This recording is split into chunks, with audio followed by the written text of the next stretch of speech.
Tempted to suspend the program and just replay the game, but that would not be consistent with the serious heritage tradition here. And so we're going to focus on the business of the day, which is really pretty exciting and profound. If you had a chance to hear former Speaker Newt Gingrich talk in December, we've decided to continue with a series of 7 talks to dig into what is a Trumpism. So thanks for joining us today. Our speaker today is a former Speaker of the House, a former presidential candidate, historian, a statesman.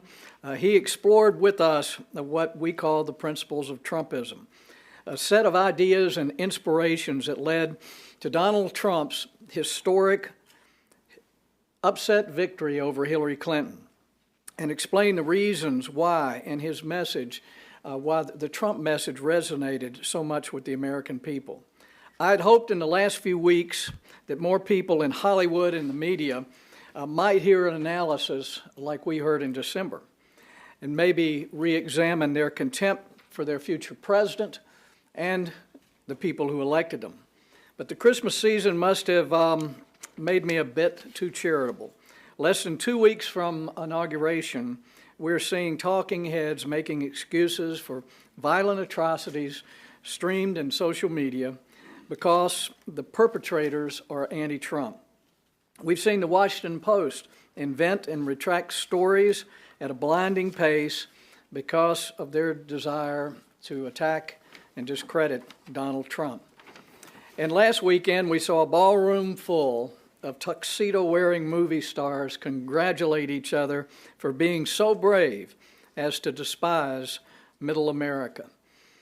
These aren't the actions of people who are accidentally out of touch. They're the actions of an establishment which is plugging its ears and singing to itself. But there's still people on the left and the right, though maybe none at the Golden Globe, who are interested in a sober conversation about the future of a Trump presidency and what it means to millions of Americans who have been left behind by their government for so many years.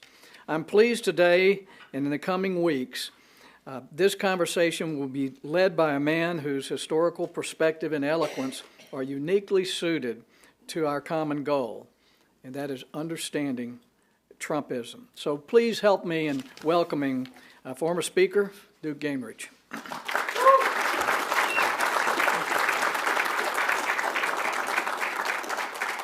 Well, thank you all very much for coming today, and I'm going to talk today on why it is important to understand Trump and Trumpism, and I want to start by thanking Senator DeMint. It had not occurred to me when we first scheduled this for today that he had so much riding on last night, so I'm delighted for him that Clemson won. I'm not going to comment for those of you who are Alabama fans. But I want to thank Senator DeMint and Ed Fulner and the entire Heritage Foundation for allowing me to come and make this series of talks. Heritage was the decisive intellectual center in the Reagan administration's bold policy changes, with over 2,200 recommendations in the 1,093-page report entitled Mandate for Leadership, which Heritage did back in 1980. In this transition, Heritage is once again playing a leadership role, and these speeches are designed to reinforce the case for bold change, and I can't imagine a better place to give it than here at Heritage, because it's so much in the tradition of Heritage's vision statement, which is, quote, to build an America where freedom, opportunity, prosperity, and civil society flourish, which sounds pretty much like making America great again. And so I think that there's a real parallelism here.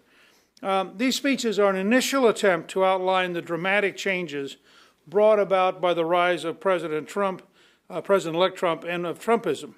I'm also going to include as a part of this package a speech I gave to the National Defense University on Trump and national security, which will be made available both at Heritage and at Gingrich Productions in text form. It doesn't exist in video form. It is important to understand both the president-elect and the powerful populist movement which propelled Trump to victory.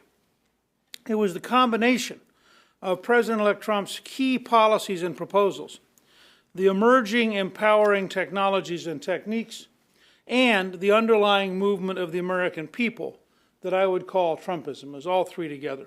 And by the way, Victor Davis Hanson has a very fine column out this morning on defining Trumpism, which I recommend to you. Victor Davis Hanson is a brilliant scholar and writer, and I was delighted, and I've actually tweeted out his column on defining Trumpism.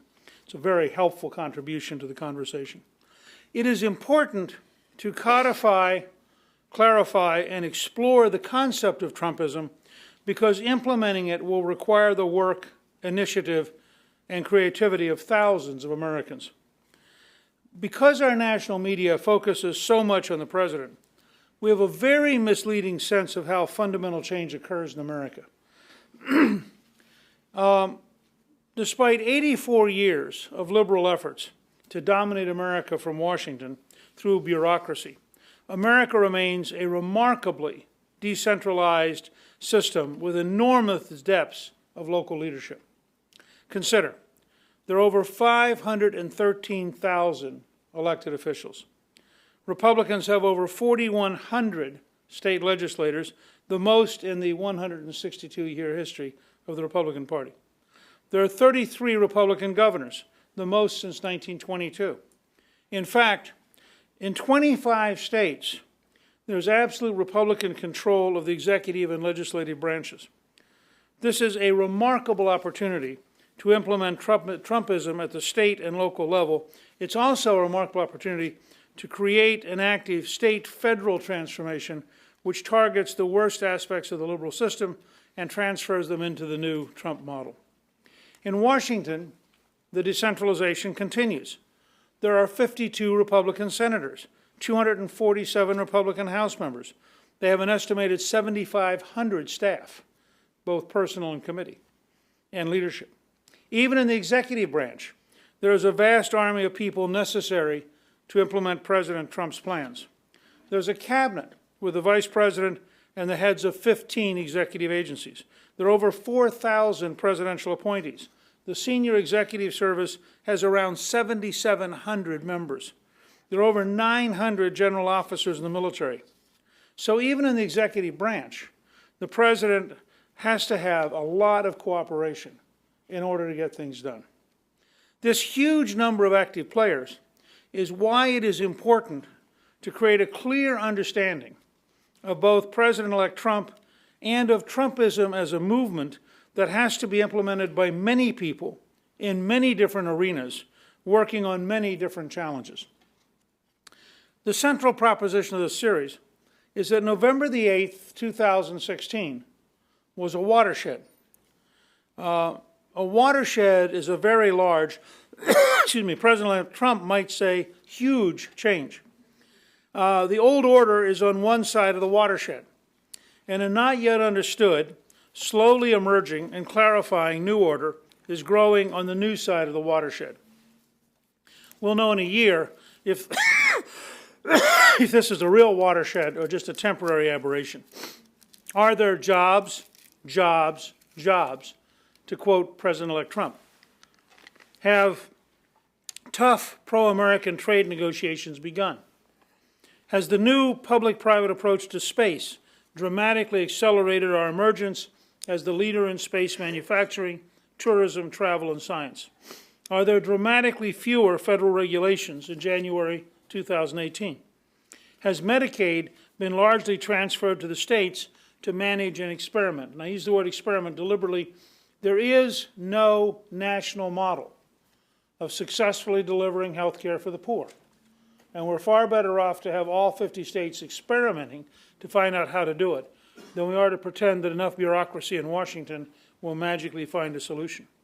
Has the replacement of Obamacare with a decentralized, transparent, doctor-patient-centered system of health and health care begun? Is the public and private investment in health research begun to lower future cost through dramatic breakthroughs in knowledge and cures?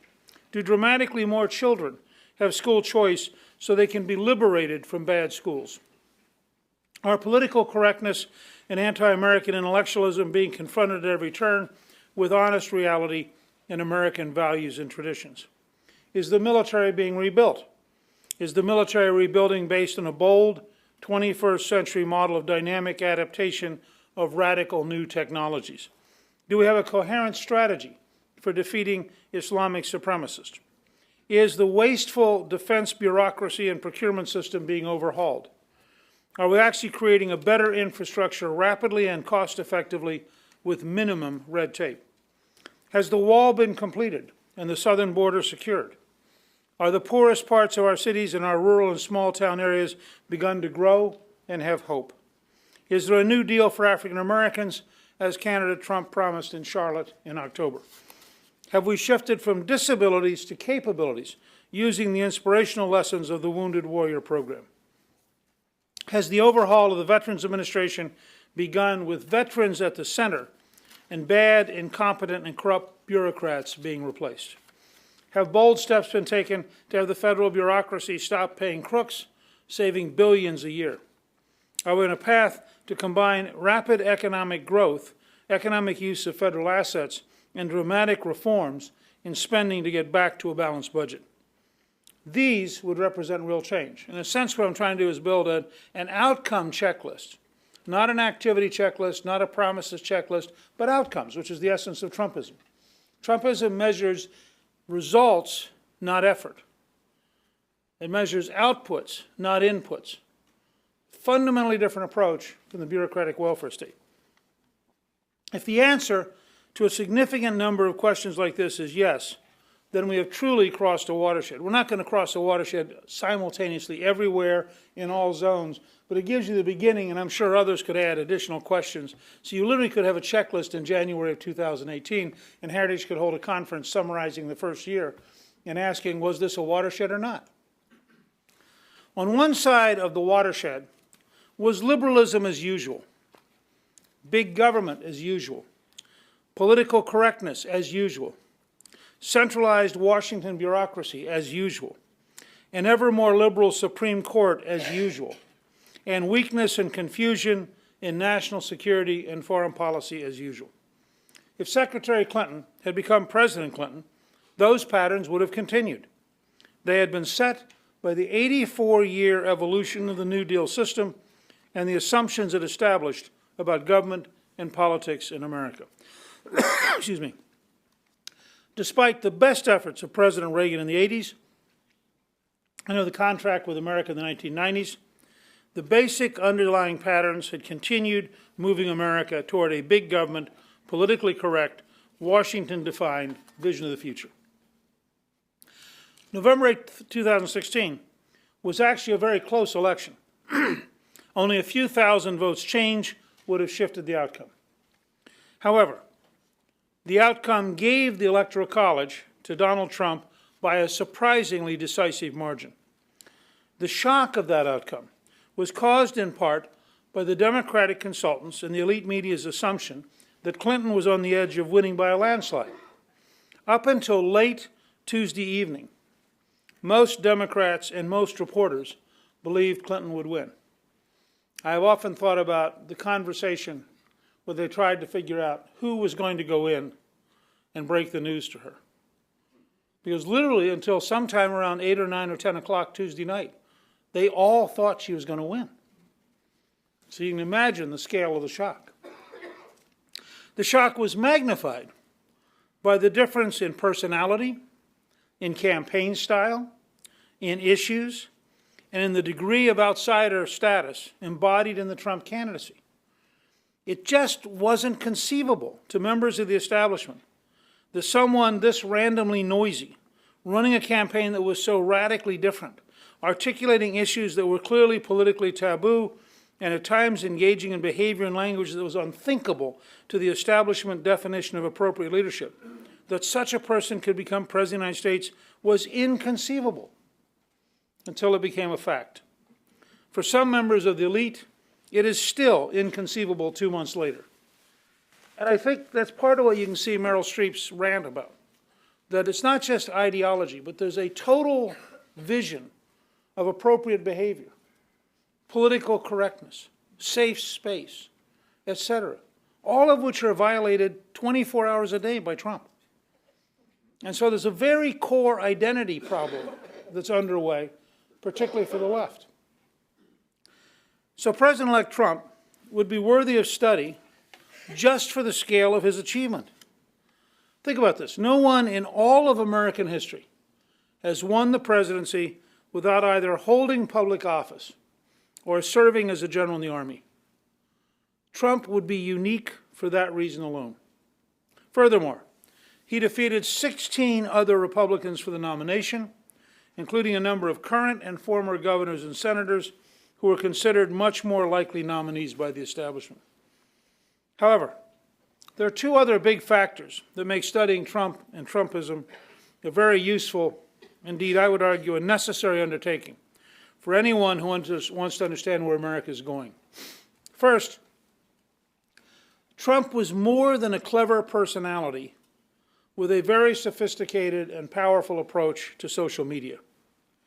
Trump was the personification of a deep American desire for profound change and for a brute honesty that cut through the baloney. In many ways, the person met the moment, and the moment was looking for a person like that. And it was the duality that made it so powerful.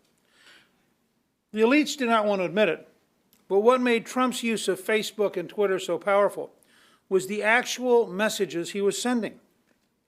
People were flocking to his sites to hear from him. There was a hunger for an anti-Washington, pro-jobs, anti-bad trade deals, defeat terrorism, control immigration, control the southern border, apply common sense, put America first message. It was actually the substance which powered the technology. And yet, the left, by definition, couldn't come to grips with that because the substance repudiated the entire left. So it couldn't have been the substance. What made Trump so powerful was his willingness to listen to the American people and develop a Trumpism that did not allow traditional conservatism, the national security foreign policy establishment, or the political consultant class to limit what he could say. It's very important to understand that. He is different. There are profound reasons even traditional conservatives are made nervous. Because Trump's substance was so out of the mainstream, it was defined by the establishment media as lacking substance. Trump started a major argument about immigration and controlling the border, but the entire first wave of attacks on him was about his style, not the substance. The voters were responding to the substance, while the reporters and his opponents were responding to how he said, not what he said. There's a real parallel in 2016 between reporting and polling. Both kept trying to push Trump back into the models they already knew. This is very typical when you cross a watershed, is everybody who has all of their lifetime invested on the old order keeps trying to drag things back across so they make sense in the old order. Pollsters as a group had a fixed idea about the voting pattern. They assumed a 2012 President Obama level turnout among African Americans and that white turnout would resemble Romney in 2012. Even on election day, the analysts were modifying the numbers to reflect their model. So whatever was happening in the exit polling, they were then re-rigging. The result was a conviction all day and into the early evening that Clinton would win in a landslide and the Republicans would lose the Senate. I listened to one pollster about 5 o'clock in the evening, and it was dismal. She was going to win in a landslide. The Senate was gone. It was all terrible. It was just all wrong. And it was wrong because they were taking a fixed idea from the world of the past, applying it to the present, rejecting everything the present was telling them. Similarly, reporters knew that certain issues were so inappropriate they could not possibly be successful. So they kept covering Trump by avoiding the substance with which he was mobilizing a country. Since reporters knew trade, immigration, fighting Islamic supremacism, school choice, etc., were not legitimate topics, they kept wondering why Trump was drawing such massive crowds. Because the elite media had such contempt for the average American, they simply could not conceive that something profound was happening. The average American was hearing messages despite the media. That was the impact of the evolution in social media. Trump's Twitter and Facebook followers dwarf the three networks and drown the top 10 newspapers combined. It was this intersection of message, social media, and personality which made the 2016 victory possible. I comment on this process in a small electronic book called Electing Trump, which really captured my essays and newsletters and Facebook Lives over the course of a 2-year period. And it's fascinating to watch it evolve because it's not obvious at the beginning. And you just gradually see the momentum building over the course of 2 years. A key example of media misunderstanding substance comes from the Detroit Black Church speech in September and the Charlotte speech on a New Deal for African Americans in October. More than any Republican since Jack Kemp, these speeches were part of a pattern in which Trump was actively meeting with and communicating with the African American community.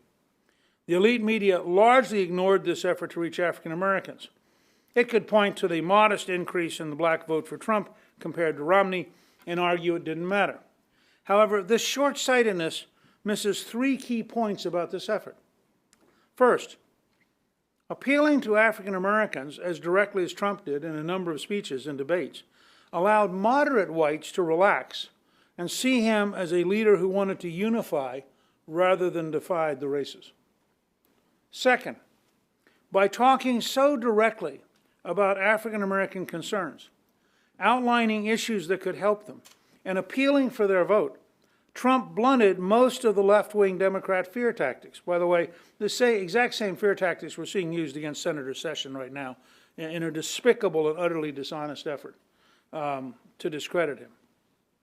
Without this effort, black turnout might have been substantially higher as black leaders demonized Trump. However, Trump's repeated statements of concern and commitment made it much harder to demonize Trump in the black community, unlike liberal white Americans, which has terrified itself with fear of a Trump future. Three, the combination of the modest increase in the black vote and the decline in black turnout were very important in states like Michigan and might have been the margin of carrying them.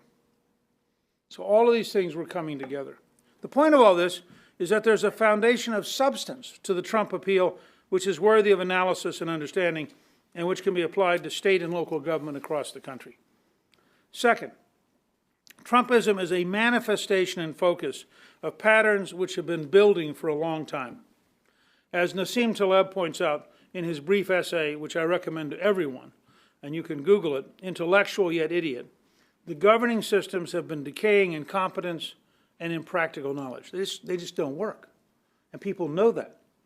Just as conservatives predicted, centralized bureaucracies become more and more arrogant, more corrupt, more inefficient, and more micromanaging, while developing mechanisms to defend themselves against change. They become prison guards of the past, fighting the pioneers of the future. Ed Fulner this morning, my great friend and mentor with whom I worked on the earliest years of Heritage, brought a very interesting piece in and said this is perfect for what we're doing today. So I want to share it with you for a minute. This is actually the 10th anniversary, January, is the 10th anniversary of the introduction of the iPhone. Now, this is smaller type, so I'm pulling on my glasses.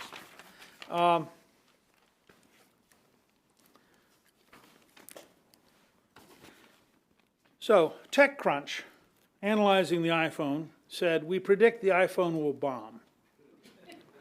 It went on to say the iPhone had probably been rushed out before it was ready and said the touchscreen would prove useless.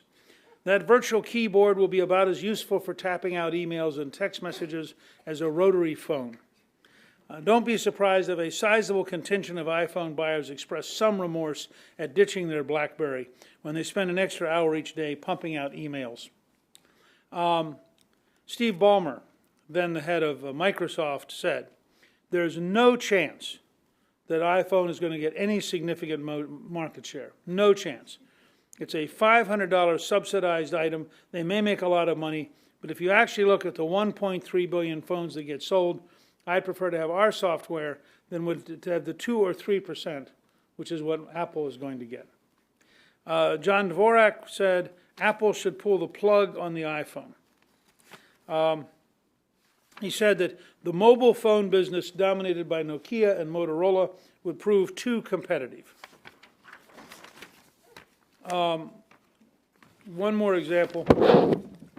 This is, by the way, why conservatives can cheerfully, with historic strength, talk about the impossibility of competent government capitalism.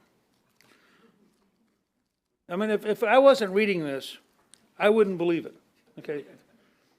Massachusetts barred the sale of Apple's initial stock offering as too risky. So if you were a citizen in Massachusetts, you were not allowed to buy the IPO for Apple because your government was protecting you, because it was too risky, okay? Here was the result. On December 12, 1980, Apple launched its IPO, selling 4.6 million shares at $22 a share. The shares sold out almost immediately, and the IPO generated more capital than any IPO since Ford Motor Company in 1956. But if you're in Massachusetts, your liberal politicians had protected you from risking your money inappropriately. And thereby, if you got in at $22, I don't know what Apple is today, but if you got in at $22, I don't know how many times it's split, but you did just fine. So it's just a reminder that governments really are prison guards of the past, and they really haven't got a clue about the future. So, as technology, and this is a key part of what happened and what underlies the rise of Trumpism, as technology, entrepreneurship, and the pressure of competition drove the business community to evolve to better serve customers with greater convenience and reliability and lower cost, the gap between private systems and public bureaucracies grew wider and wider.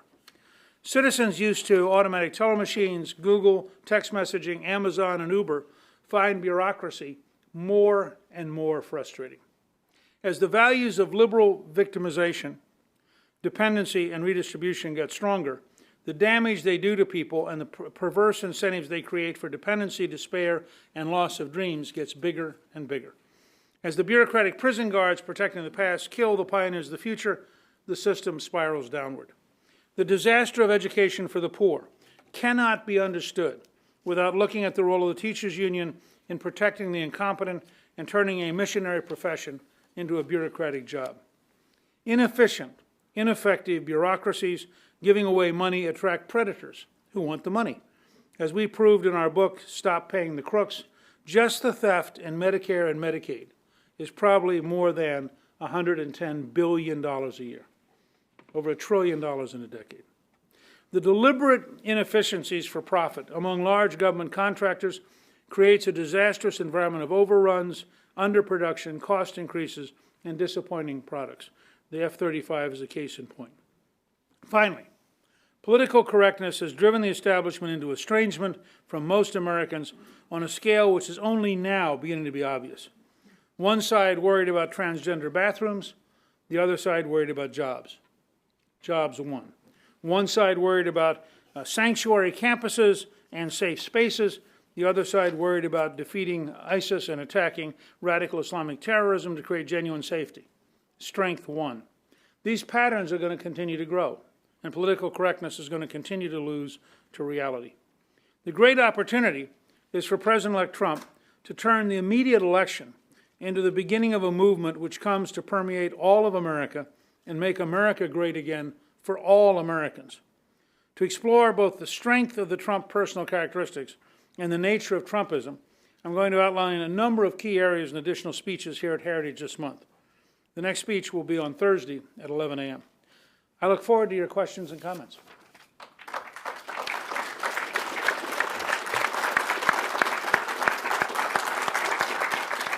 Yes, sir.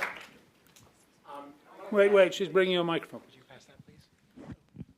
Hi, my name is Joe Hennessy. Thank you for hosting this discussion.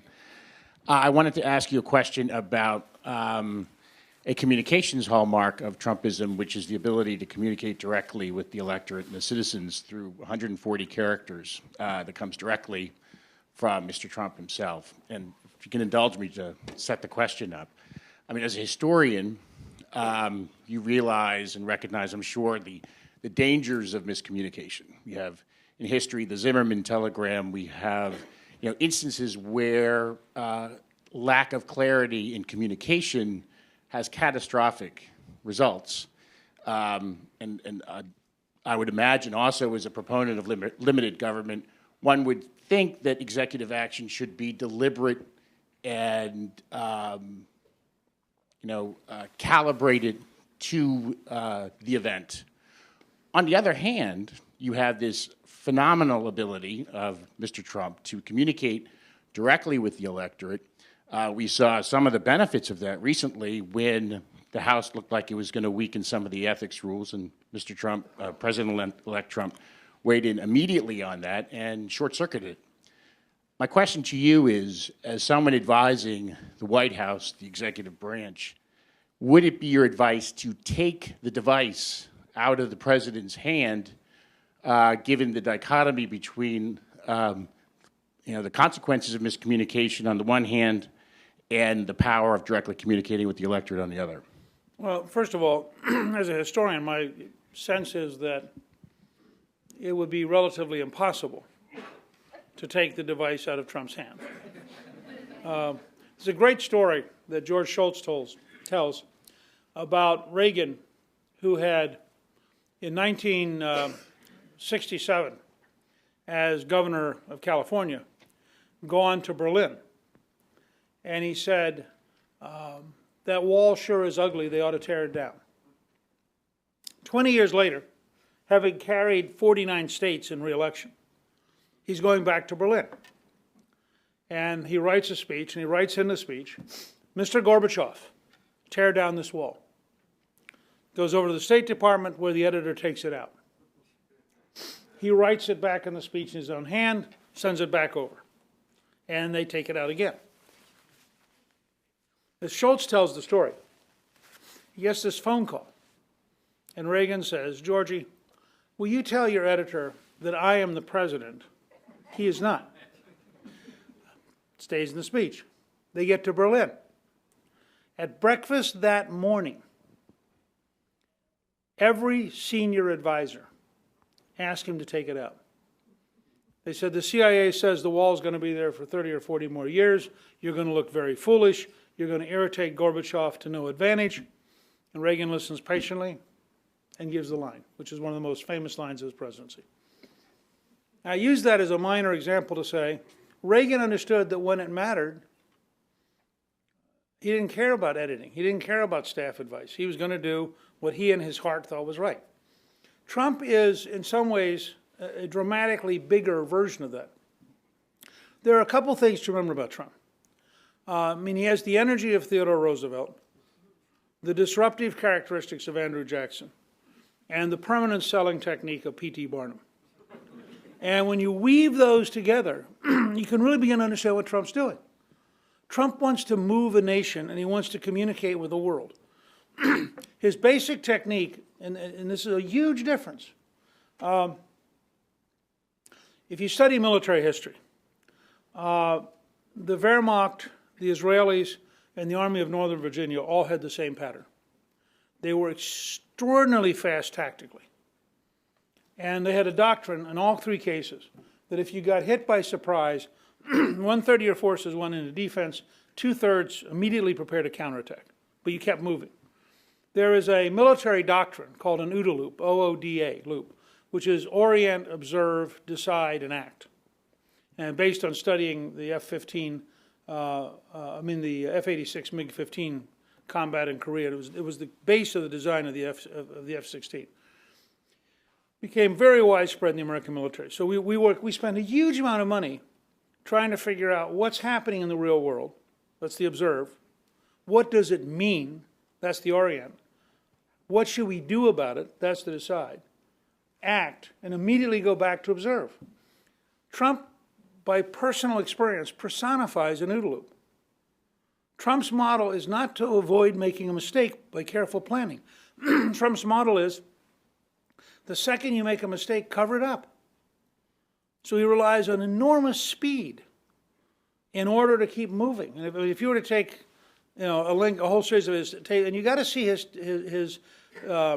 tweets as a continuum. You can't say, here's a snapshot of what you said yesterday morning. So, for example, when the Chinese picked up the naval drone, Trump immediately tweeted, "We actually don't care.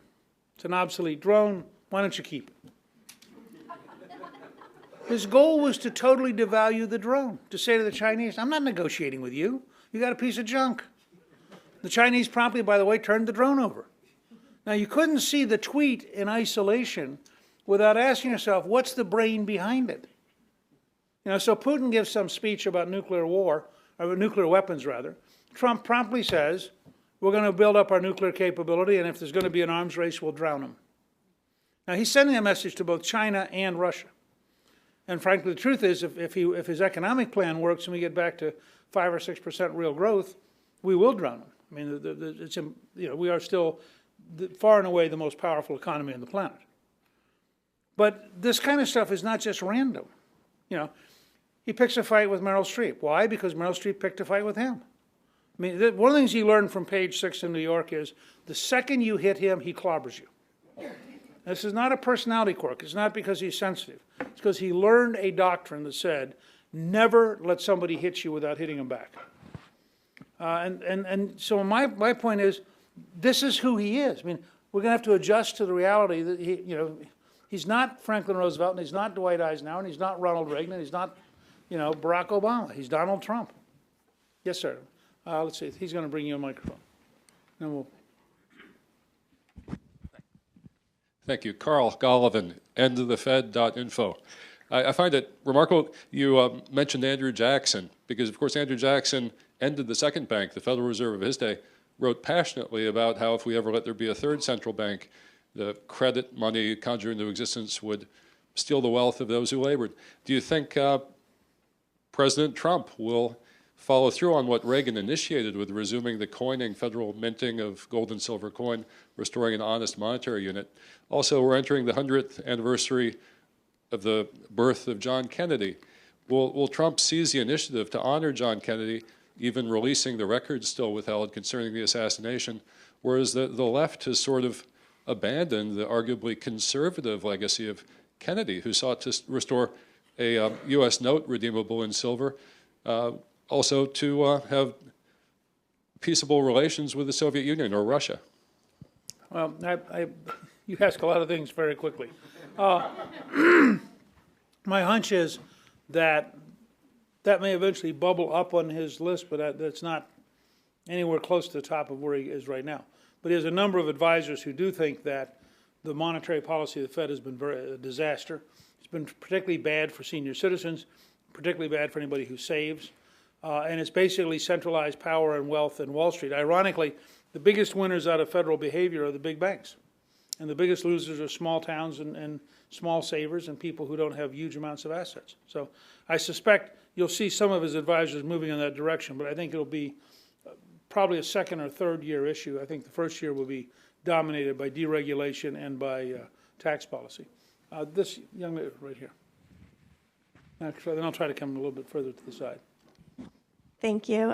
Susanna Luthi, Inside Health Policy. I wanted to ask you about your comment on Medicaid, turning it over to the states, which I assume means block granting or per capita caps. But Vice President-elect, with his Healthy Indiana plan, used Medicaid expansion. Other Republican governors have used Medicaid expansion. Where do you think the Trump administration will fall on expansion and repealing it through the repeal of the ACA? I think they will both agree that both Pence and Trump will agree that it's a state-by-state decision, and that's part of what turning it over to the states means. That the states each state gets to decide how they want to deal with the poor. I remember one time doing a panel with Rick Perry, where he made a really powerful argument that Texas wanted to take care of every Texan, but that didn't mean that they wanted to bureaucratize them into a federal program. And that there are a lot of different ways to deal with how do you maximize health for the poor. Doesn't necessarily mean how do you meet the Washington bureaucracy's definition of Medicaid. Let's see. I'm going to go back in the back there. David Azarat with the Heritage Foundation. You mentioned differences between traditional conservatism and Trumpism. Can you elaborate on that and perhaps hone in on what you think are perhaps core disagreements? Well, I mean, a very clear core disagreement is over trade policy. Trump comes in many ways closer to List than to Smith in his understanding of how the world works. And Trump would argue that, in fact, even NAFTA is not free trade. I mean, it's a multi-page set of regulations and rules. I met yesterday with some Europeans, and I was reminding them that I was involved personally in a 20-year fight over getting bananas into the European Union because they had a deliberate policy of discriminating against Central American bananas by American companies in favor of African and Caribbean bananas. So when you talk free trade, I mean, Trump's argument is really simple. It is that there's and the book I recommend, which actually may surprise some of you, there's a book called The Bramble Bush. The Bramble Bush is the 1929 freshman law school lectures at Columbia. And the essence of it is that there's the law as it's practiced and there's the law as it's written. And that if you're going to be a successful lawyer, you really have to learn the difference between the two. And I'll give you a minor example. In theory, all lawyers should get a fair hearing in a court. If you are a Chicago lawyer litigating a case in Nashville against a Nashville lawyer, while in theory you're equal, you have a fairly stupid client. Because the practical reality is, that the Nashville lawyer has an immediate cultural advantage. So the same thing's true in trade policy. I mean, when somebody says to me, should we have an American president who gets up every morning and says, am I getting the best possible deal for the United States? As opposed to an American president gets up every morning and says, am I creating a theoretical worldwide trade system that will be of great benefit to Bangladesh? To be honest, I prefer somebody who worries about America. And Victor Davis Hanson is very eloquent in his essay this morning in saying, look, why shouldn't the poorest person in Southside Chicago and the poorest person in West Virginia have a president who represents their economic future? Why do we have this notion that there's this global thing, which is terrific if you're a giant company or a giant bank, but this global thing may destroy your small town? And you say, well, that we ought to have adaptation. Well, it hadn't worked very well. So I think Trump is a pragmatist more than he is a philosophical anything. And pragmatism, remember, William James described as the only real American contribution to philosophy. And it started with a very simple model, which is you take the facts and then you figure out a philosophy. You don't take a philosophy and then figure out the facts. And in his brilliant work on on Soviet destruction of human beings, Robert Conquest writes at one point, no matter how good your intentions are, if you coerce reality to fit your philosophy, you almost certainly can't get a positive outcome. And I would argue that you have a lot of people who have a checklist, and if you don't say the right things, So they were very offended by it. In fact, there's a funny scene where Jeb Bush writes an essay saying Donald Trump is not a conservative. And Trump, being Trump during the campaign, promptly picks it up and reads it to 20,000 people and says, okay, I'm for American jobs. He would like me to be conservative. How many of you are for American jobs? Well, it's 20,000 to 0. And he goes through a whole series of these things and says, give me a break here. And I've said this before, I don't want to be politically correct on the right any more than I'm politically correct on the left. So I think you've got to ask, are you prepared to look at reality and then try to figure out what it means philosophically, or do you have to have a philosophy book in your hand and only look at those parts of reality that fit your philosophy? And I think that's a very serious question for us to ask, particularly, excuse me, at a time when my prediction is he will be the most effective anti-left politician of your lifetime. He'll be more effective than Reagan at breaking up the left. And as a conservative, that's all right with me. I mean, if I could, if he'll break up the left, I'll come along behind and try to scoop up conservatism. And I absolutely think he's going to break up the left. Yes, ma'am. He's coming down to give you a microphone. Yeah, well, in Trump's campaign, we could see the international elites are almost allied against him because I actually went to 26 states last year to talk to people. What I realized is that actually American elites know a lot more about their colleagues overseas than know about their neighboring town. So, but this is the global economy. And I know Trump is allied with the working classes people. But how do you think he would make him, in the global economy? How do you think he will work out the relationship with the global elites, who can invest back to the states and who can help our economy? Well, if you watch the people he meets with, yesterday he met, with one of the leading creators of wealth in China, who talked about creating 1 million American jobs. When they had the tech summit, they had $3 trillion, $100 billion of net worth in the room. Begins to be real money. And I think in that sense, Trump's quite happy to say to people who are very successful, invest in America. But he's not confused about it. Trump doesn't particularly want a trade war. Trump wants a very tough negotiation that expands trade. But he wants to expand trade in a way which is favorable to the United States. Well, if the President of the United States isn't favorable to the United States, who's going to be? And so I don't find that to be a horrifying or a bad thing to have the President say, I want to get a trade deal that's good for America. Now, it has to be good for you too, otherwise we won't make a trade deal. But we have had a very sloppy, very incompetent approach to trade. We've allowed the Chinese to steal intellectual properties with no effective response.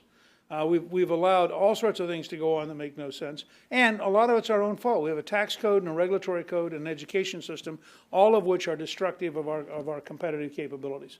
So those all have to be fixed too. That's part of it. The lady way in the back. And you're the last one.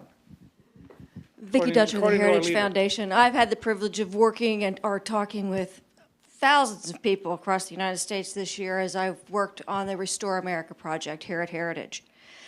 Yesterday, a gentleman called me and said, I know another way that the president-elect can skip right over the press and go directly to the people in the FDR sense of the fireside chats.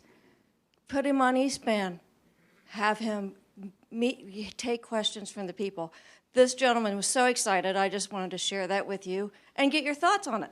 Yeah, I think it's right. I think as part of the way they rethink their press operation, they should have a great deal of skipping past the reporters, going first of all to local reporters who are much less hostile, and then going second to the American people. I think Trump is very comfortable with that style and that approach.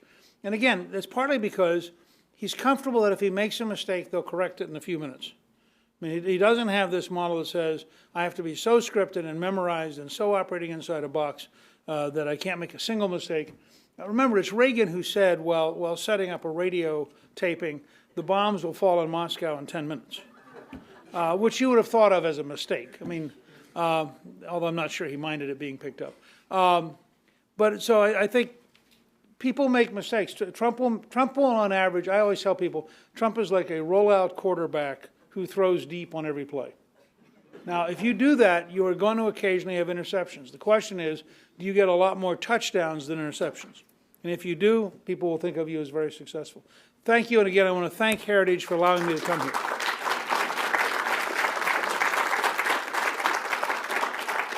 And as he mentioned in his speech, the speaker will return on Thursday at 11 a.m. Do you have any teas you want to give the audience, Mr. Speaker, for Thursday?